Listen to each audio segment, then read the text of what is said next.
Welcome back. So HTTP 2 has been released, and in this video we'll be seeing what are the advantages of HTTP 2 and what are the new features that have been introduced and what are the performance changes when compared to HTTP 1. So what I'll be doing in this video is that I'll be just going through this article given by Google, and I'll be just giving a summary of everything so that people who don't understand this can just get an overview of what is going on. So the first thing that's occurring in everyone's mind is why skip from 1.1 to 2. So the reason for that is that HTTP 2 has released a new layer called as binary framing layer. So this layer was not used in any of the previous HTTP versions. So the latest version was 1.1 before 2. So until 1.1 any HTTP did not use this layer. So even when we are starting to use this, so this is not backward compatible with the previous HTTP versions. So that's the reason we are going from 2, and every version after 2, at least 2.x versions, will be having this binary framing layer.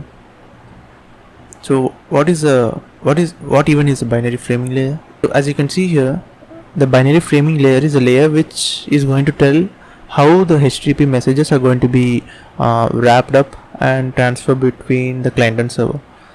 So it's just a layer which has which is divided into frames, and every frame has some encapsulation of data. So you can see that this frame is in the application layer of the OSI model, and this frame is divided into two. One is headers and the other is data. So this is a binary frame. It's either headers or data. So the headers, you can see that it's the normal usual headers which we send. It's the request, path, and the version of HTTP, and the host, and so on. And the second, here you can see that it's the data which is being sent. So this part of HTTP 1 is being divided into two frames. You can draw a line here right below this content length, and you can divide this into two parts, saying that there are two frames. So the top one is the headers frame, and the bottom one is the data frame. So this is just an design choice and nothing more than that. It's just a way of encapsulating headers and data when you are transmitting data from client to server. So nothing more than that. So if you are going to use HTTP 2, then if either the client or server is going to use HTTP 2, then both of them must be using HTTP 2, because HTTP 1 can't understand the HTTP 2's headers and data or frames thing we have spoken about, and HTTP 2 won't be understanding what HTTP 1 is all about. So the client and server both has to be on HTTP 2 if they're going to be communicating with each other.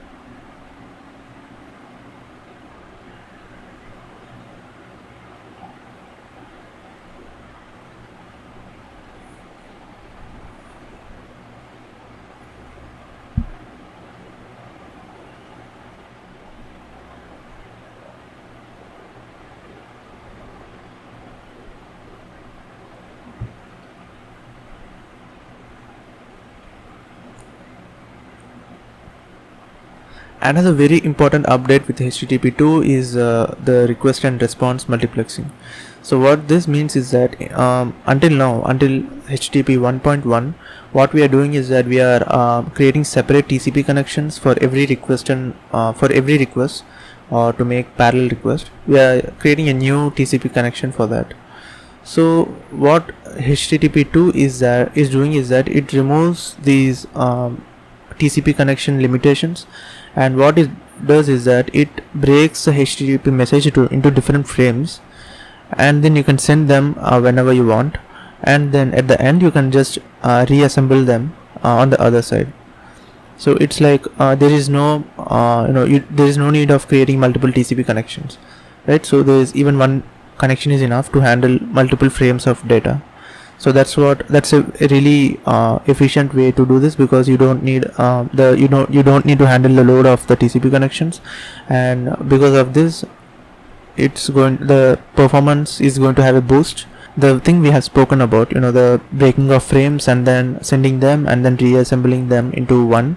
So this is the single most important feature of HTTP2. So this is why even HTTP2 was introduced. So this provides a really a huge performance boost when compared to HTTP 1.1. So the one thing that you might have noticed with the previous topic is that we are dividing the frames into pieces, bits and pieces. So each bit is going to be arriving at different times. So one important factor to be considering is the order of importance, and in order to obtain that order, what HTTP2 is introducing is called stream prioritization, and with this you can actually prioritize that a weight between 1 to 256 to that stream, or you can say to that piece, and depending on that frame and its weight, it would be going before other lesser weights. So as we have talked about this single TCP connection, that's what they're saying, one connection per origin. So for a single system, one TCP connection is enough to make multiple requests.